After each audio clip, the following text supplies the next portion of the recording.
Okay, तो हम लोगों ने सैटरडे पढ़ा था कि what are the public sector bank and private sector bank. Now today we are going to learn about foreign banks, regional rural banks and cooperative banks. तो foreign banks कौन से बैंक होते हैं? Bank which having its headquarters outside the country but run its offices as a private entity at any other location outside the country.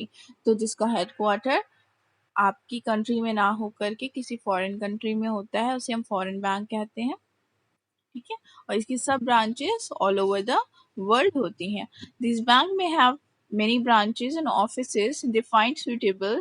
They are under obligation to operate and under regulation provided by the central bank of the country as well as the rule prescribed by the present organization located outside the India. ठीक है, तो क्या होता है इसमें कि ये लोग किसके अकॉर्डिंग वर्क करते हैं? सेंट्रल बैंक के अकॉर्डिंग वर्क करते हैं. ठीक है, आउटसाइड द कंट्री इनके बहुत सारे ब्रांचेस होते हैं, जैसे सुटेबल इनको लगता है जहाँ पे भी वहाँ पे अपनी ये ब्रांच ओपन कर लेते हैं. इनका एक प्रेस्क्राइब फॉर्मेट होता है जिसके अकॉर्डिंग ये वर्क करते हैं, बट इनको सेंट्रल बैंक की भी सुनना पड़ता है जहाँ पे ये अपनी ब्रांच खोल रहे होते हैं.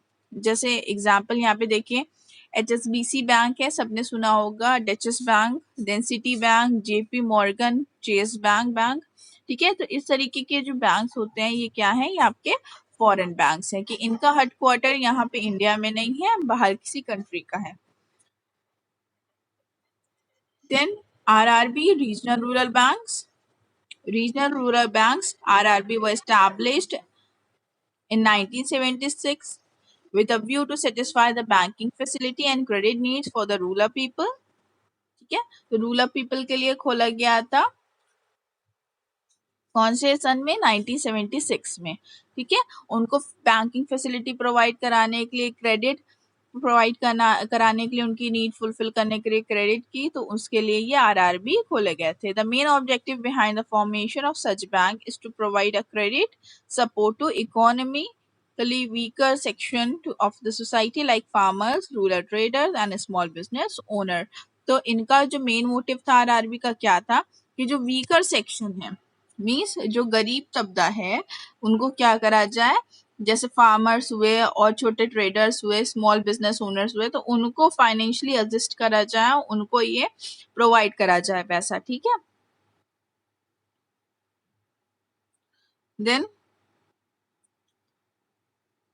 these rural banks work on specific lines and serve a major function like providing financial credit support to the rural and semi-urban areas, provide support for government scheme by processing payment of a national pension scheme and MNREGA beneficiaries.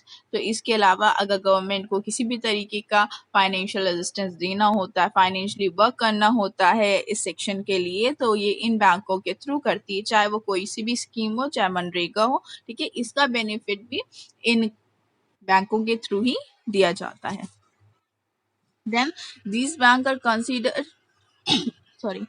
considered no less as compared to the nationalized bank as they also provide a card and locker facility to their customer. और ये बिल्कुल ही आपके commercial bank के लिए की तरह होते हैं, उनसे बिल्कुल कम नहीं होते हैं. इनमें लॉकर फैसिलिटी हुआ, कार्ड हुआ. ठीक है, जैसे ATM कार्ड्स होते हैं, वो सारे कार्ड्स भी इन सारे बैंकों में प्रोवाइड करे जाते हैं. बिल्कुल एक कमर्शियल बैंक की तरह होता है, बट इनका मोटिव जो होता है वो क्या होता है? डिफरेंट होता है. इनका मोटिव होता है कि जो रूरल एरिया है उसको डेवलप करा जाए बाय प्रोवाइडिंग फाइनेंस. ठीक है, देन एग्जाम्पल इसमें आप देख सकते हैं कि आंध्र प्रदेश ग्रामीण विकास बैंक हो गया, चैतन्य गोदावरी ग्रामीण बैंक, केरला ग्रामीण बैंक, ये सारे बैंक इसके अंदर आते हैं.